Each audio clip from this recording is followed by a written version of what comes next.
In this video, I'm going to demonstrate how to do game 3 from PrepTest 30. For this game, we have 5 players. Okay, F, M, O, T, and V. And we are going to have to sequence them. So one at a time. So there's an order here. So there's a sequencing component. So we have to order them from first to fifth. And then there's also a component where we're matching them to some other category. Okay, so we can create an extra line for that category as well. So here we can have the player, right? So those are going to be capital letters for mine. And then here we have that other category. Okay, so I'm just speaking in general terms here because this can be applied to lots of other games that are similar. So if I speak, more generally about it, then you'll be able to apply it more widely. Also, hopefully that avoids any issues with kind of giving away the content of the game. So you have to actually access the tests and purchase the tests to be able to really understand what's happening in this explanation. So yeah, we'll see how that goes. Okay, enough of that. All right, so we have the 3 different options for a category up here. So I'm going to do them in cursive. So we have R, S, and P. That's something that I really like to do. I find that helps me a lot. I don't find it too taxing to switch from printing to cursive. That's not really a big deal for me, and it's something that I have practiced a lot. And like I said, I do find it really helpful just to distinguish between those different groups, so I don't actually confuse these categories for other players. All right, so now we go to the rules. And sorry, like I said, I don't find that particularly taxing, but if that's not something that you're comfortable with, like if you don't, if penmanship is something that, you maybe find that a challenging part of the LSAT, and don't worry about it, lots of people do, then there are other ways that you can distinguish those players, right? So if we just had capital R, S, P, what we could do is we could put like a box around them to remind ourselves. We could put a little subscript underneath each one, right? And then we could put a subscript underneath each of these.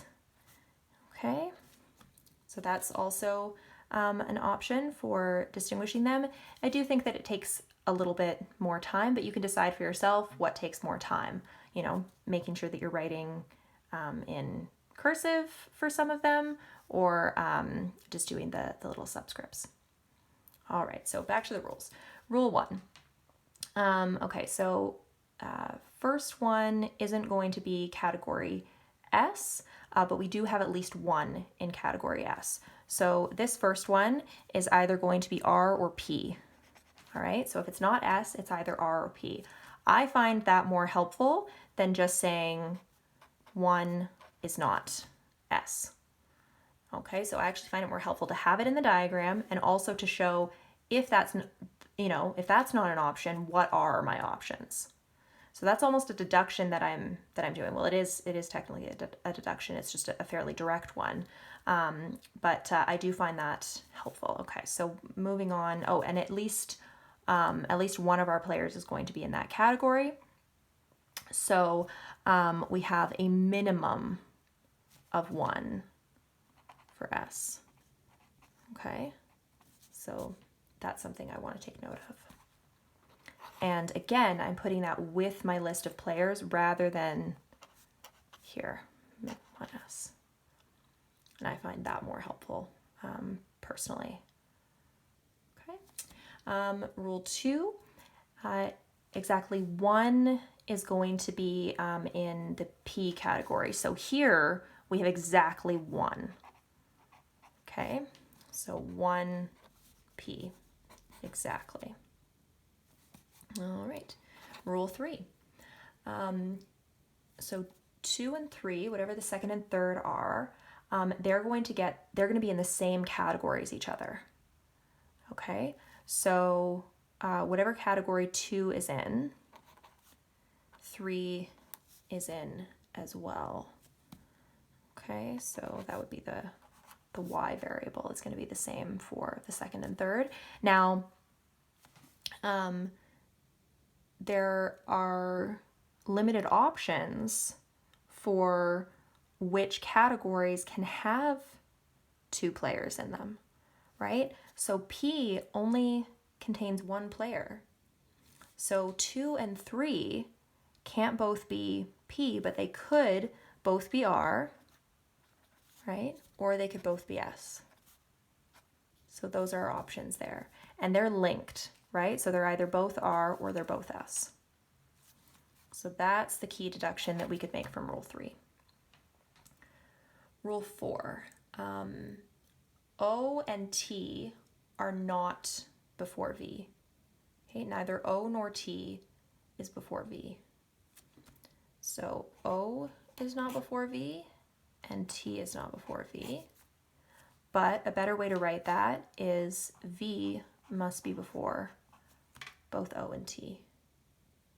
Okay, so because in this game there are no ties, right? One at a time. That's the phrase that tells me here there are no ties.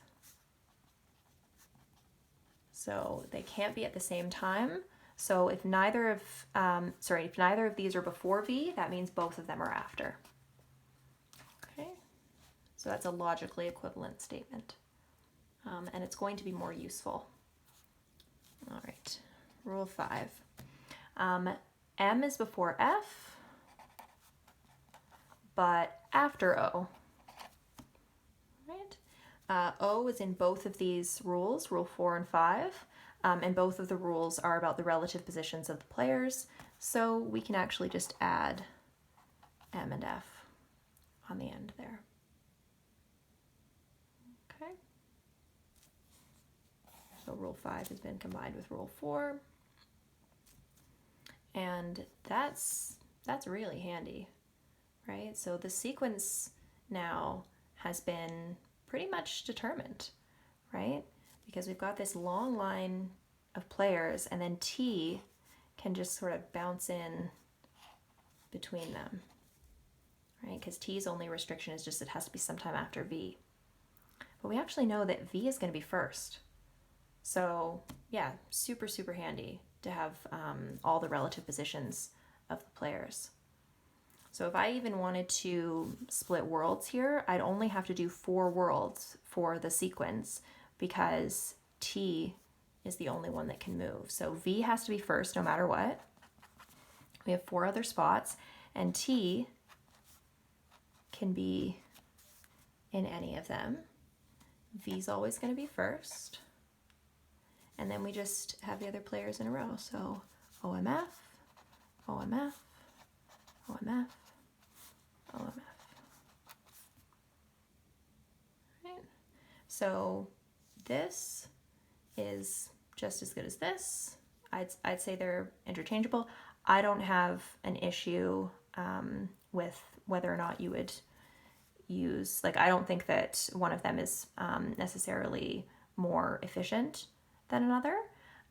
If this is something you're kind of starting out with and you're getting more comfortable with it, then it's kind of nice to see like written out all the different options that are represented by this diagram, right? So sometimes relative position diagrams, these web diagrams can be kind of hard to interpret, but then if you see, oh, okay, that's what that means, then it's easier to like visualize it, I guess, because this is a much more flexible diagram. Okay, so we have one final rule, and that's that M and the one immediately before it are in category R. So Rule 6, M and the one immediately before it, they're both going to be in category R. Okay, so this little block here, those two are going to be the same. So definitely looks like it's possible that they could be the second and third, right? So we actually have some examples of that where we have M and O, M and O, so they would both be R. Here, M and T would both be R. And since T is R and O is in spot 2, right? Spots 2 and 3 both have to be the same, so they would have to be both be R as well. And we actually have the same thing happening down here, right? If M is R, then so's O. And if O is in R and it's in spot 3, then T in spot 2 would also have to be R. So no matter what, we're going to have R and R for 2 and 3, right? So that's really handy to know. And I can actually just black out that S there, because that's not an option. Okay. Yeah, so that's my my whole setup here. Obviously, you know, when you get faster at this, it's going to take considerably less time to actually set it up than it takes me to explain how you'd set it up and go into more detail. But I can certainly show in real time how I would do one of these games if that would ever be of interest to anyone. I could just sort of even do like a time lapse of it, but then keep a timer to show how long it's actually taking me.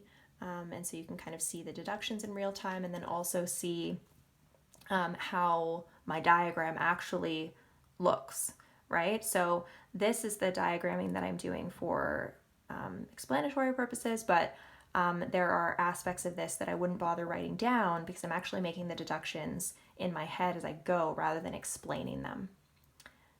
Yeah, all right. So if you have any questions, let me know. If there are any specific questions from this game that you would like me to review after you've, maybe you want to try them again after kind of watching this video a couple times and understanding the rules and trying it out with my diagram, maybe the questions will come a little bit easier. We do have a fairly tricky question at the end of this set. So we actually have to add a new rule. Now, sometimes adding a new rule is really not a big deal. I mean, we have question-specific conditions all the time, and so those are kind of like extra rules anyways. But I think this one, we're adding an extra player, and so that does kind of throw a wrench into some of the deductions that we've made, right? If we add an extra player floating around in here, then we're going to sort of like blast open our options a bit. And this deduction about, it's got to be the regular one because of the sequencing and that kind of thing, that's no longer going to be the case. So I would say question 16 is probably the most challenging question of the bunch, or at least from a cursory glance, it's the most challenging question type. All right, so I'll leave you with that and stop talking. Yeah, I'll see you next time.